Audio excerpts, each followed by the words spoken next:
प्रिय विद्यार्थियों, हम लोग करंट अफेयर्स में पिछले वर्ष की घटनाओं को एक साथ कवर करने का प्रयास कर रहे हैं। पिछले एपिसोड में आपने 2024 के राष्ट्रीय घटनाक्रम की महत्वपूर्ण बातों को देखा था। आज हम चर्चा कर रहे हैं अंतर्राष्ट्रीय घटनाक्रम से 2024 के महत्वपूर्ण घटनाक्रम की। एक न्यूज दिया हुआ है अंतर्राष्ट्रीय सम्मेलन और चर्चित संगठनों की बैठक का। संघाई सहयोग के संगठन के शासनाध्यक्षों की परिषद का सम्मेलन इस्लामाबाद में संपन्न हुआ। तो संघाई सहयोग संगठन का सम्मेलन 2024 में कहाँ हुआ? संघाई सहयोग संगठन का सम्मेलन 2024 में हुआ है। संघाई सहयोग संगठन का सम्मेलन 2024 में कहाँ हुआ है? 2024 में हुआ है इस्लामाबाद में, और अगला होने वाला है 2025 में चीन में। तो आप याद रखें, संघाई सहयोग संगठन 10 सदस्यों का एक संगठन है, SCO संघाई सहयोग संगठन। इसकी 2024 की बैठक इस्लामाबाद में हुई थी और 2025 की बैठक इसकी चीन में होगी। 4 नए सदस्य देशों के साथ ब्रिक्स का 16वां शिखर सम्मेलन रूस में कजान में संपन्न हुआ। यह भी महत्वपूर्ण घटनाक्रम है, आप इसको नोट करें कॉपी में। क्या कह रहा है? 4 नए सदस्य देशों के साथ ब्रिक्स का 16वां शिखर सम्मेलन रूस में कजान में संपन्न हुआ। तो ये 2024 का घटनाक्रम था, और 2025 का ब्रिक्स का 17वां शिखर सम्मेलन ब्राजील में प्रस्तावित है।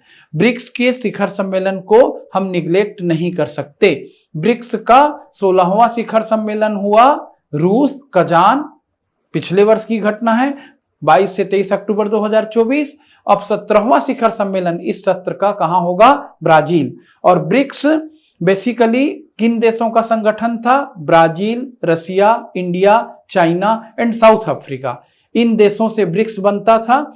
देख लीजिए, लिखा है Brazil, Russia, India, China, South Africa.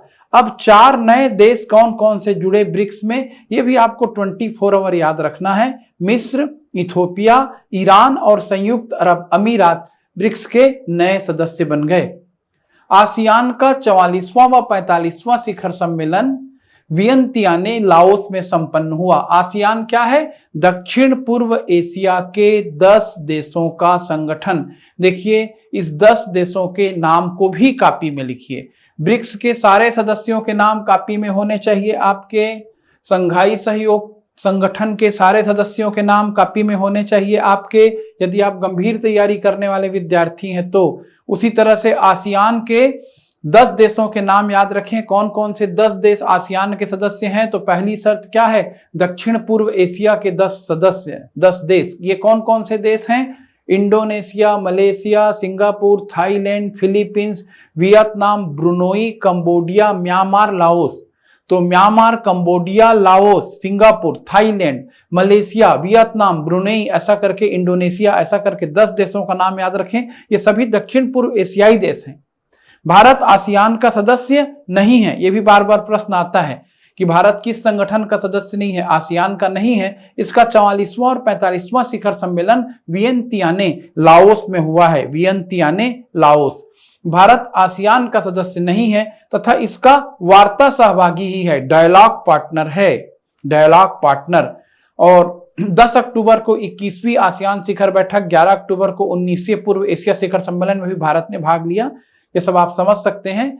Bharat इसका वार्ता सहयोगी है, डायलॉग पार्टनर है। आसियान के 44वें और 45वें सम्मेलन के साथ ही चौथी आसियान ऑस्ट्रेलियाई शिखर सम्मेलन, अन्य भी चीजें दी हुई है, वो उतनी महत्वपूर्ण नहीं है। 44वां और 45वां शिखर सम्मेलन की जगह आपको याद रखनी है।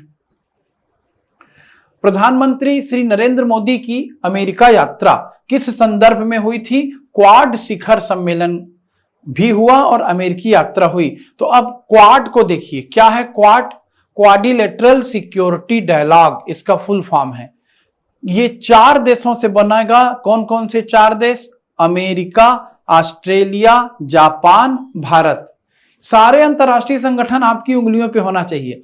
ब्रिक्स बोलते ही Brazil, Russia, India, China, South Africa और फिर जो नए देश जुड़ गए। अब क्वाड बोलते ही America, Australia, Japan, Bharat. America, Australia, Japan, Bharat. तो क्वाड का शिखर सम्मेलन अमेरिका में हुआ और क्वाड का शिखर सम्मेलन में भाग लेने के लिए हमारे प्रधानमंत्री कहां गए? अमेरिका गए। तो इस चीजों को आप अच्छे से याद रखें।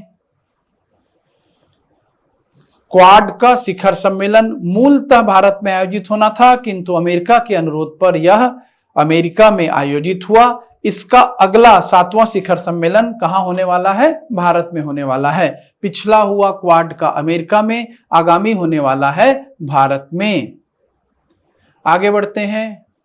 यदि आपके काम की कोई न्यूज दिखेगी तो मैं आपको जरूर ध्यान दिलाऊंगा। हिंद महासागर सम्मेलन 2024 ऑस्ट्रेलिया में पर्थ में संपन्न, इसे भी लिखें। भारतीय विदेश मंत्रालय के सहयोग से इंडिया फाउंडेशन द्वारा आयोजित 7वां हिंद महासागर सम्मेलन कहां हुआ? ऑस्ट्रेलिया में हुआ था पिछले वर्ष। हिंद महासागर शिखर सम्मेलन। पाकिस्तान सहित 5 देश 2 वर्ष के लिए सुरक्षा परिषद के नए अस्थायी सदस्य। पाकिस्तान, सोमालिया, डेनमार्क, ग्रीस व पनामा 1 जनवरी 2025 से संयुक्त राष्ट्र सुरक्षा परिषद में 5 नए अस्थायी सदस्य होंगे। परिषद की 2-2 वर्ष की अस्थायी सदस्यता के लिए इनका चुनाव संयुक्त राष्ट्र महासभा में 6 जून 2024 को हुआ। 15 सदस्यीय सुरक्षा परिषद है। सुरक्षा परिषद किसका हिस्सा है? यूएनओ, यूनाइटेड नेशन ऑर्गेनाइजेशन का। G7 का 50वां शिखर सम्मेलन इटली में फसानो अपुलिया में संपन्न। बिल्कुल इसको भी दिमाग में रखें। पिछला कहां हुआ है? 2024 वाला इटली फसानो, और 2025 का कहां होगा ये भी आपको याद रखना रहेगा। तो G7 का 50वां शिखर सम्मेलन कहां हुआ? इटली फसानो में संपन्न हुआ। भारत G7 का सदस्य नहीं है, तथापि क्षेत्रीय व अंतर्राष्ट्रीय मुद्दों पर चर्चा के लिए आउटरीच पत्र को संबोधित करने के लिए मेजबान प्रधानमंत्री जॉर्जिया मेलोनी ने उन्हें इस शिखर सम्मेलन में आमंत्रित किया था।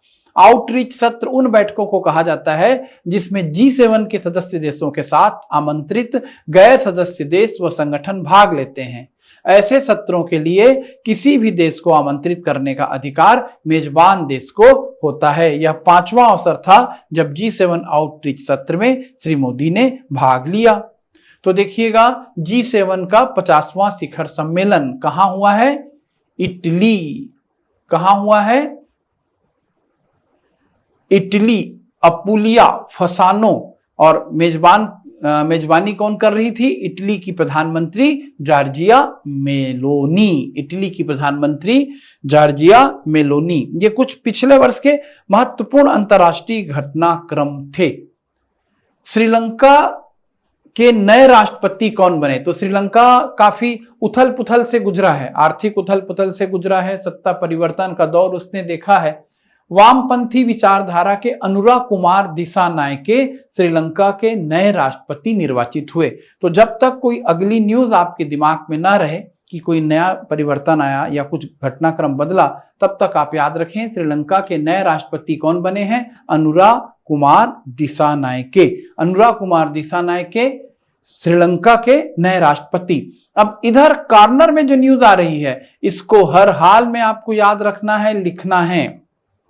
स्वीडन नाटो का 32वां सदस्य बना। एक तो नाटो बहुत ही महत्वपूर्ण अंतर्राष्ट्रीय सैन्य संगठन है, इसलिए आपको नाटो कहते ही नाटो से जुड़ी सारी बातें अपने डायरी में नोट कर लेनी है। नाटो क्या है, कब बना, और नाटो से संबंधित जो लेटेस्ट सदस्यता का घटनाक्रम यानी 32वां सदस्य कौन बना, ये वन लाइनर फैक्ट कभी भी किसी भी परीक्षा में आएगा। नाटो का 32वां सदस्य कौन बना? स्वीडन।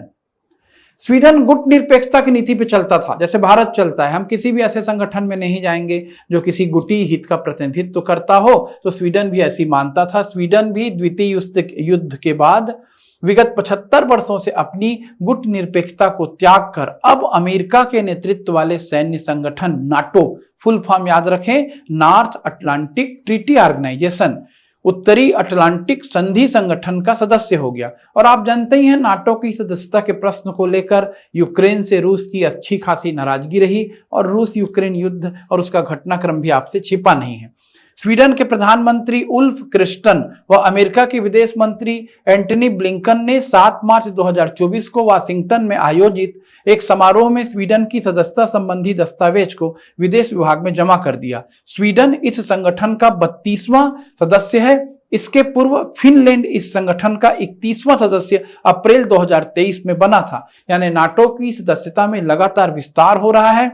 गौरतलब है कि नाटो यूरोप व उत्तरी अमेरिकी देशों का एक राजनीतिक एवं सैन्य गठबंधन है। नाटो कहां का सैन्य गठबंधन है?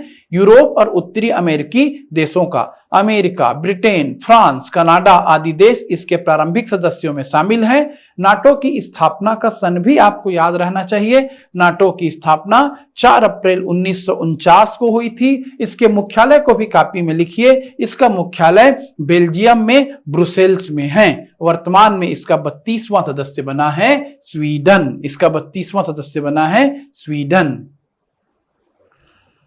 ब्रिटेन में संसदीय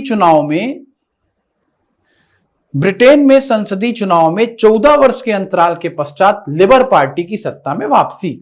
लेबर पार्टी बड़ी फेमस पार्टी है ब्रिटेन की। यदि आप भारतीय स्वतंत्रता संग्राम याद कर रहे होंगे तो लेबर पार्टी की ही ब्रिटेन में जब सत्ता थी उसी समय भारत को आजादी मिली थी।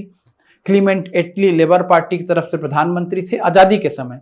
और अभी वर्तमान में 14 वर्ष के अंतराल के पश्चात लेबर पार्टी ब्रिटेन की सत्ता में वापस आई है और कीर स्टारमर ब्रिटेन के नए प्रधानमंत्री बने हैं। यानी कौन चले गए हैं याद करें, ऋषि सुनक अभी अब प्रधानमंत्री नहीं रहे। आप उनका नाम पहले से जान रहे होंगे। ऋषि सुनक कौन थे? तो जब अभी हम आपको बता रहे हैं कि ब्रिटेन की लेबर पार्टी से कौन आ गए हैं, कीर स्टारमर, तो आपका कॉमन सेंस लग जाना चाहिए कि ऋषि सुनक कंजर्वेटिव पार्टी की तरफ से प्रधानमंत्री रहे होंगे। ब्रिटेन में 2 प्रमुख राजनीतिक दल हैं। सत्ता इनके बीच में आते जाते रहती है। कभी कौन सी पार्टी आती है? Conservative party. और कभी कौन सी पार्टी आती है? Labour party. तो पहले ऋषि सुनक प्रधानमंत्री थे। अब ऋषि सुनक के जाने के बाद ब्रिटेन में प्रधानमंत्री आ गए हैं कीर स्टारमर। ठीक, याद रखें। राचेल रीव्स ब्रिटेन में पहली महिला वित्त मंत्री बनी है जो स्टारमर के मंत्रिमंडल में अपनी जिम्मेदारी संभालेंगी। पहले तो आप स्टारमर जी का नाम याद रखें, फिर आपका आगे मन करता है तो राचेल रीव्स ब्रिटेन में पहली महिला वित्त मंत्री बनी। इसी तरह से पाकिस्तान का एक सिंपल घटनाक्रम याद रखें। नए चुनावों के पश्चात शहबाज शरीफ पाकिस्तान के प्रधानमंत्री बन गए। रूसी राष्ट्रपति व्लादिमीर पुतिन 6 वर्ष के एक और कार्यकाल के लिए अपने पद पर पुनर्निर्वाचित हो गए। तो रूस यूक्रेन युद्ध चल ही रहा है, फिर उसके बाद चुनाव हुआ है रसिया में और पुतिन को सत्ता फिर से रूस के लोगों ने वापस सौंप दी है। जो काम के घटनाक्रम नहीं है उनको आप छोड़ सकते हैं। आगे बढ़ते चलिए तो कुछ सत्ता परिवर्तन से जुड़े तथ्य आपके सामने आए, कुछ सम्मेलनों से जुड़े आपके तथ्य सामने आए। सत्ता परिवर्तन से जुड़ा एक और तथ्य है, आसिफ अली जरदारी पाकिस्तान के नए राष्ट्रपति बने। ओके, तो ये सारे फैक्ट आपके दिमाग में बैठते जाएंगे। 1 बार 2 बार 3 बार वीडियो को सुने या आपके पास प्रतियोगिता दर्पण होगी। ये पत्रिका नेट पर हिंदी इंग्लिश दोनों मीडियम में फ्री अवेलेबल रहती है। आप इसे पढ़ें और अपने दिमाग में पिछले वर्ष के घटनाओं को मजबूती से बैठाएं और उसके बाद आप इस वर्ष के महत्वपूर्ण घटनाक्रमों को इसमें और अपडेट करते जाएंगे। एक चीज है भ्रष्टाचार बोध सूचकांक, करप्शन इंडेक्स होगा, करप्शन परसेप्शन इंडेक्स। भ्रष्टाचार बोध सूचकांक में भारत का 180 देशों में 93वां स्थान। याद रखें भाई, 180 देशों में हमारी पोजीशन है 93। ट्रांसपेरेंसी इंटरनेशनल की वो रैंकिंग है। और इधर हैप्पीनेस रैंकिंग आई है तो जिसमें 10 में से 7.7 अंक लेकर फिनलैंड नंबर 1 पर है, डेनमार्क नंबर 2 पर है, आइसलैंड नंबर 3 पर है, स्वीडन नंबर 4 पर है, इजराइल नंबर 5 पर है। सबसे निचला राष्ट्र हैप्पीनेस इंडेक्स में अफगानिस्तान है और इधर भारत की पोजीशन 126 है। हैप्पीनेस इंडेक्स में हम 126 पर हैं। भारत के लिए रैंकिंग भ्रष्टाचार में कितनी है? 93 है। और भारत के लिए सूचकांक स्कोर 93 को बदलेंगे तो 39 है। और इधर हम हैप्पीनेस इंडेक्स में नीचे हैं, 126 पे हैं। भ्रष्टाचार इंडेक्स में हमारा पोजीशन ऊपर जा रहा है। इस वर्ष भी ट्रांसपेरेंसी इंटरनेशनल की सूची में सबसे नीचा स्थान सोमालिया का है। तो सर्वाधिक भ्रष्ट देश सोमालिया। हैप्पीनेस इंडेक्स में सबसे नीचे कौन है? अफगानिस्तान। हैप्पीनेस इंडेक्स में सबसे ऊपर कौन है? फिनलैंड। इस तरह की चीजें आप अपने दिमाग में बैठालते रहें। सबसे कम भ्रष्टाचार वाले देश में नंबर 1 पर है डेनमार्क। फिनलैंड सेकंड पोजीशन पर। वैसे यहां पर नवनिर्वाचित राष्ट्राध्यक्षों की सूची भी दे दी गई है, पर जो प्रमुख राष्ट्राध्यक्ष थे जिनको आपको जानना चाहिए वो पिछली सूची में थोड़ी देर पहले आप मुझसे पढ़े हैं। तो ये आपका अंतरराष्ट्रीय घटनाक्रम था एकदम 60 में 2024 की बहुत ही प्रमुख बातें। अब 2024 का हम आर्थिक वाणिज्यिक परिदृश्य और अन्य सामान्य ज्ञान से संबंधित परिदृश्य नेक्स्ट एपिसोड में देखेंगे। और जैसे ही 2024 के घटनाक्रम का एपिसोड कंप्लीट होगा, फिर हम जनवरी 2025 के प्रतियोगिता दर्पण अंक को कवर करेंगे। आपको इस चैनल से मुझसे और क्या अपेक्षाएं हैं बताइएगा। एक विद्यार्थी ने कहा है कि मैं मेंस का इतिहास का प्रश्न पत्र जल्द से जल्द हल कराऊं, तो उसके लिए भी मैं बहुत जल्दी आपके सामने वीडियो लेकर के आऊंगा। नेक्स्ट वीडियो में फिर मिलते हैं। धन्यवाद। जय हिंद।